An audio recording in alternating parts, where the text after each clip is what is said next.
This week we learned that if you want to complain about being overlooked for a knighthood, it's probably best not to write a strongly worded email to your publicist.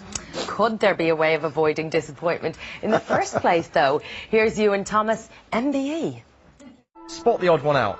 Dame Kelly Holmes, Sir Trevor MacDonald, Dame Judi Dench, me, and Sir Rod Stewart. Well, they've all been knighted except me. I've just got an MBE, although I wouldn't mind a knighthood. Sir Ewan, yeah, it's got a nice ring to it, that. I'm meeting Mark Llewellyn-Slade. He runs a company that claims to improve the odds of getting to kneel before the Queen. So Mark, what does one have to do to get a knighthood? We have to be in it to win it, and people can't nominate themselves. So if you know of anybody that's worthy of an honour, then you've got to put them forward. So they're reliant on friends, family members, business contacts, that kind of thing. How can your company help someone like me? We'll save the nominator time, effort and aggravation. So typically we'll spend about 100 to 150 hours on a nomination. So if I was to come to you with £10,000, so there you go, work some magic, get me that gong, what happens if I didn't get a good result? Would I get a refund? We would only take somebody on if we felt that they had a well above average chance. But what if there is someone in the country who is really deserving of a gong, but they haven't got 2 pence to rub together?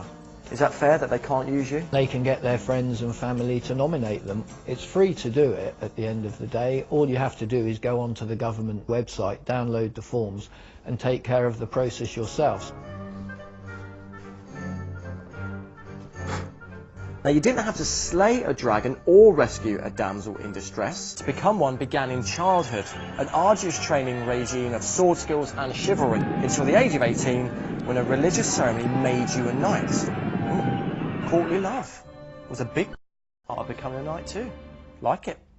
But is a knighthood really worth it these days? Do the public sit up and still notice?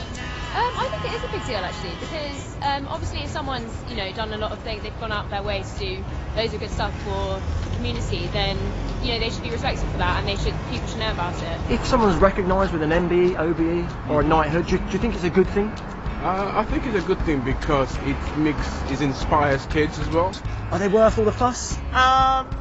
Probably not. They're possibly a bit outdated now. I think a lot of people do a lot of good work and don't get rewarded for it. So I think people that actually have got phenomenal income and actually get a lot of exposure, be grateful for what you've got. And if you get something else, then great, but don't whinge about it. But if my nomination does get past the first hurdle, then how do I get selected by a committee?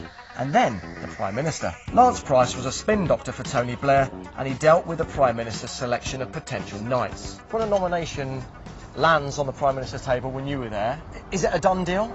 No, it's not a done deal. You still have to be checked out. There are committees that look at your background, and there can be barriers put in your way, so it's not automatic. But if you've got that far, then you've got a long way down the road. Do you ever look at and think that would be good PR for us if that individual was knighted? It depends who you are. Of course we were looking at what would look good, but it's not only what looks good for the government or for the Prime Minister, but what looks good for the country.